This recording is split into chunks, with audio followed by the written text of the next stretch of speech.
3 lakh salary پر hotel کے manager کی job ملنا میری خوش قسمتی نہیں، میرے منہ پہ ایک عدد چپیڑ تھی۔ میں گھر پہنچتے ہی ابا پہ برس پڑا۔ ابا، میں نے انجینئرنگ میں ٹاپ کیا ہے، MBA نہیں کیا۔ کیا میں نے اتنی محنت اس لیے کی تھی کہ آج کسی لڑکی کے ہوٹل کا مینیجر بن جاؤں؟ وہ میری بات پر اور بھی زیادہ غصے میں لال پیلے ہو گئے۔ پڑھ لیا نا جو پڑھنا تھا، لیکن اب کماؤ، اور کمانے کے لیے اگر مینیجر کی پوسٹ پر بھی زیادہ تنخواہ مل رہی ہے تو اس میں حرج ہی کیا ہے؟ انہوں نے بات کرتے ہوئے پاس کھڑی اقصیٰ اور اماں سے تصدیق چاہی۔ وہ دونوں فوراً سر ہلانے لگی۔ سب کو جو کچھ نظر آ رہا تھا تو وہ تھے 3 لاکھ اور آیت کی مہربانیاں۔ میں نے تعصب سے تینوں کی طرف دیکھا۔ میری سوچ آپ لوگوں سے کبھی نہیں مل سکتی، نہ ملے بھائی سوچ ہماری تم سے۔ آج سے پہلے کچھ اپنی سوچ پہ ہی کرتے آئے ہو سب۔ تم یہ نوکری کرو گے، بس فائنل ہے یہ بات۔ ابا نے 2 ٹوک فیصلہ سنایا اور کوٹ تھامے اندر کی طرف بڑھ گئے۔ اماں ابھی بھی میری طرف دیکھ رہی تھیں۔ میں نے ایک انٹرنیشنل کمپنی میں اپلائی کیا ہوا ہے، وہاں اگر جاب ہو گئی تو یہ 3 لاکھ اس کے آگے کچھ بھی نہیں ہوں گے۔ اماں اور اقصیٰ چپ کھڑی ہونک بنی مجھے دیکھ رہی تھی۔ میں نے غصے سے پاس رکھی کرسی کو ٹانگ ماری۔ میں خود ہمدانی کو جواب دے کے آؤں گا کہ مجھے یہ نوکری نہیں کرنی ہے۔ میں نے اونچی آواز میں اپنا فیصلہ سنایا اور باہر نکل گیا۔ وہ منہ ہاتھ دھو کے میرے پیچھے پڑی تھی، اس لیے صبح ٹھیک 8 بجے اپوائنٹمنٹ لیٹر لے کے وہ ہمارے گھر میں موجود تھی۔ میں سب کو لاؤنج میں بیٹھا چھوڑ کے گھر سے نکل آیا۔ رخ یونیورسٹی کی طرف تھا۔ کچھ ہی دیر بعد میں یونیورسٹی کی کینٹین میں صبور کے سامنے بیٹھا تھا۔ اس نے جو مجھ سے پوچھا تھا اس کا جواب دینے کے بعد پتہ نہیں وہ کیا سوچتی۔ وہ اب مجھے مستصفرانہ انداز میں گھور رہی تھی۔ پھر چند سیکنڈ کے بعد اس نے پھر سے سوال دہرایا، ہادی، کیا وہ ابھی بھی بچپن کی طرح تمہیں دیکھتی ہے؟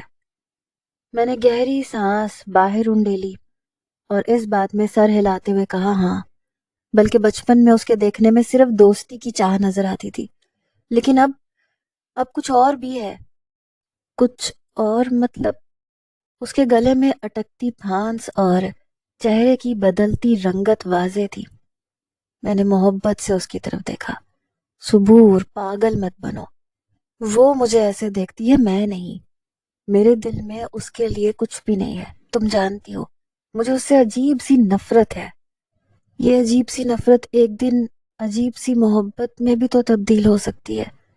وہ روحان سی ہوئی، غزالی آنکھوں میں تیرتی نمی واضح تھی۔ میں نے مسکراہٹ کو گہرا کیا۔ اعتبار کرو مجھ پہ، اعتبار نہیں کرو گی تو سب بکھر جائے گا۔ اس نے آنکھوں کے نم کونوں کو دبایا، پھر نہ روٹھے پن سے چہرہ موڑ کے بولی، تم پہ بہت اعتبار ہے، لیکن اس امیر زادی پہ نہیں ہے۔ وہ ایک جست میں میرے 3 سال میں سینچے ہوئے خواب رون دے گی۔ مجھے اس کی تکلیف کا احساس تھا۔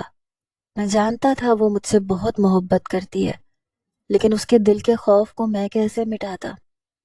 صبور، محبت کوئی چیز نہیں ہے جسے خرید لیا جائے۔ یہ احساس ہے، جذبہ ہے جو اللہ دلوں میں ڈالتا ہے، اور وہ جذبہ میرے دل میں اللہ ڈال چکا ہے۔ میں تمہارا ہوں۔ وہ کچھ دیر یوں ہی میری طرف دیکھتی رہی، پھر گہری سانس لیتی سیدھی ہوئی۔ تم اس جاب سے انکار کر دو۔ ہاں، کر رہا ہوں نا۔ میں اس ٹی ہمدانی کو خود کہہ کے آؤں گا کہ میں آپ کی دی ہوئی جاب نہیں کرنا چاہتا۔ بہت شکریہ آپ کی اس عنایت کا۔ میں نے پرجوش لہجے میں کہا تو وہ مسکرا دی۔ اور تم فکر نہ کرو، میں بھی جاب کروں گی، ہم مل کر ان کا احسان اتار دیں گے۔ وہ پرجوش لہجے میں کہتی ہوئی مسکرا رہی تھی۔ وہ مسکرائی تو میری جان میں جان آئی۔ میں جذب سے لب بھینچے سر اس بات میں ہلا گیا۔ بس اب تاج ہمدانی کی جاب اس کے منہ پہ مارنی تھی۔ میں پچھلے 3 دن کے انتظار کے بعد آج ہمدانی ہاؤس آیا تھا، کیونکہ مجھے ہمدانی کے پی اے نے بتایا تھا کہ وہ بدھ کو لاہور میں ملیں گے۔ گھر آ کر میں پچھلے 4 گھنٹے سے اس کے آفس کے سامنے ویٹنگ روم میں بیٹھا تھا۔